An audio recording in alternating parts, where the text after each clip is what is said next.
એ આને કઈ ખબર પડે નહીં, ટીવી ની સામે બેહી ગયો, અહીંયા તો લાઈટ નથી રે, ટીવી ને કાસ નથી રે, તો એ હું જોતો છે, કઈ ખબર પડે નહીં.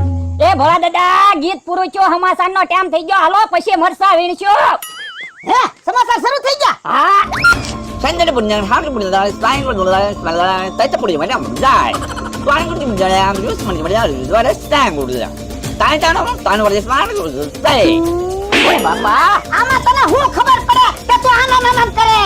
પણ મેં ચેનલ ના ફેરવી, તમે રિમોટ ઉપર બેહી ગયા, ચેનલ ફરી ગઈ. તૈત પુણ્ય મને મને આમ જાય. અલે સમાચારની ચેનલ કર.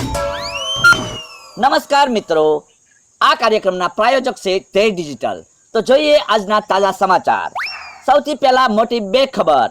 તો પહેલી ખબર છે, આજના દિવસે બ અને મ નામનો વ્યક્તિ મળે તો 2 મરચા ખવડાવી દો, થશે મોટો લાભ. ચમત્કાર ચમત્કાર ચમત્કાર. ભોળા દાદા, બ એટલે બકુલભાઈ, મ એટલે મમરાભાઈ. એટલે હા, તો હાલો ને, એ બે ને મરસા ખવડાવી દી, લાભ થશે. પણ હમણાં ઈ બે અહીંયા આવશે જ તે. પણ આજ આપણે લાભ થવાનો છે ને, ઈ બે અહીંયા નહીં આવે તો? ના ના, અહીંયા આવશે જ તે, મને વિશ્વાસ છે. માત્ર 2 મરચા બ અને મ નામના વ્યક્તિને ખવડાવી દો અને જુઓ મોટો ચમત્કાર. ભોળા દાદા, હાલો હાલો, ઈ બે ને મરસા ખવડાવી દી, આજ આપણે લાભ થવાનો છે. પણ ઊભો તો રે, સમાચાર તો પૂરા સાંભળી લેવી. શું ચમત્કાર થવાનો છે એ જોઈએ નાનકડા વિરામ બાદ. ભોળા દાદા, વિરામ પડ્યો, હાલો હાલો, આપણે મરસા ખવડાવી, બીજા સમાચાર આવીને જોવો. હાલ હાલ એમ કરી હાલ. ચોખ્ખું દૂધ પીવો અને જાજુ જીવો. આ કાર્યક્રમના પ્રાયોજક છે તેજ ડિજિટલ.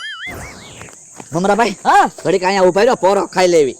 લ્યો બોલો, હજી ક્યાં કાઈ કામ કર્યું તે પોરો ખાવો? પણ તડકો બહુ છે એટલે કહું. હું શું કહું, આ દાડિયા જવાનું બંધ રાખવું છે? ના ના હો બકુલભાઈ, આપણે હવે નક્કી કર્યું મહેનત નું જ ખાવું, એટલે દાડીએ તો જવું જ પડશે. તો ઘડીક પોરો ખાઈ લ્યો. અને હે બકુલભાઈ, આજે કેમ તગારું તૂટલું લાવ્યા? એ કાલ હારું તગારું લઈ ગયો તો ને, તો આખો દી એકલો વજન જ લાગ્યા કર્યો ને. મેં કીધું આજ તૂટલું તગારું લઈ જવા દે, વજન તો ઓછો લાગે. મારે કાલે એમ જોતું, હારો મોટો પાવડો લઈને ગયો ને, ત્યાં ધૂળ ઢહડી ઢહડી હું થાકી ગયો, એટલે જોરા તૂટલો પાવડો લાવ્યો.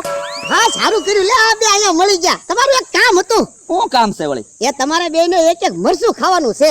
અરે ના રે ના, એમ શું કામ એક એક મરચું ખાઈ? કામ અમારા ભાઈ. એ ભોળા દાદા, અમે જાય છે દાડીએ મરસા ખાઈ જાવ ને તો આખો દી દાડી નહીં થાય. દાડી થાય, એક એક મરસું ખાઈ જાવ ને બે. અરે ના રે ના, મરચું શું કામ ખાઈ? ખવડાવાય તો પેંડા ખવડાવો.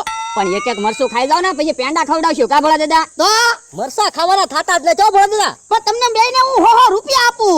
અમારે 100 રૂપિયા શું કરવા? એમ જો 400 રૂપિયાની દાડીએ જાય છે, જો હાથમાં ઓજારે છે. પણ તગારું તો તૂટલું છે, એમાં તમે કેમ કામ કરશો?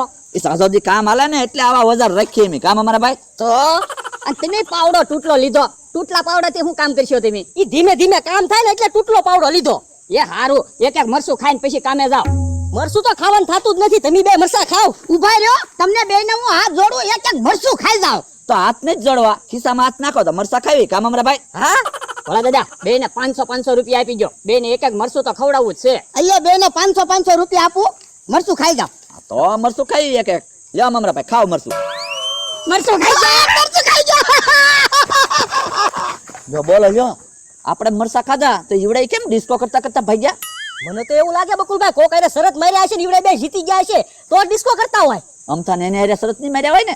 હા એવું જ લાગે. હાલો તો અમથા ને વાડીએ જઈ પૂછવી. હાલો તો. ભોળા દાદા, આપણે ટાઈમે જ પાછા આવી ગયા, સમાચાર ચાલુ થવાની તૈયારી જ છે. હા હા, નમસ્કાર, વિરામ બાદ આપનું હાર્દિક સ્વાગત છે. તો અધૂરી વાત પૂરી કરીએ.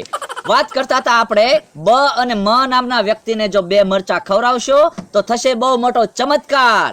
પણ જો તમે કોઈ લાલચ આપશો, મરચા ખવડાવવા માટે કોઈ વસ્તુ આપશો કે પછી પૈસા આપશો તો પછી થશે બહુ મોટી નુકસાની. બાપા, હું કહેતો તો સમાચાર પૂરા સાંભળીને જાવી કે ના ના વિરામ છે તો મરચા ખવડાય એવી. પણ મેં કીધું વિરામમાં મરચા ખવડાય એવી તો કાક ચમત્કાર જોવા મળે ને. છો ચમત્કાર? આમ જો પૈસા દેવાની ના પાડે. તે પૈસા તો તમે 100 રૂપિયા બે ને આપતા થા. હાલ હવે પૈસા પાછા લેવા જવું પડશે. એ હારું તો ટીવી બંધ કરી દઉં. ઉપર ટીવી હું બંધ કરી દઉં. હાલ આપણે હાલ.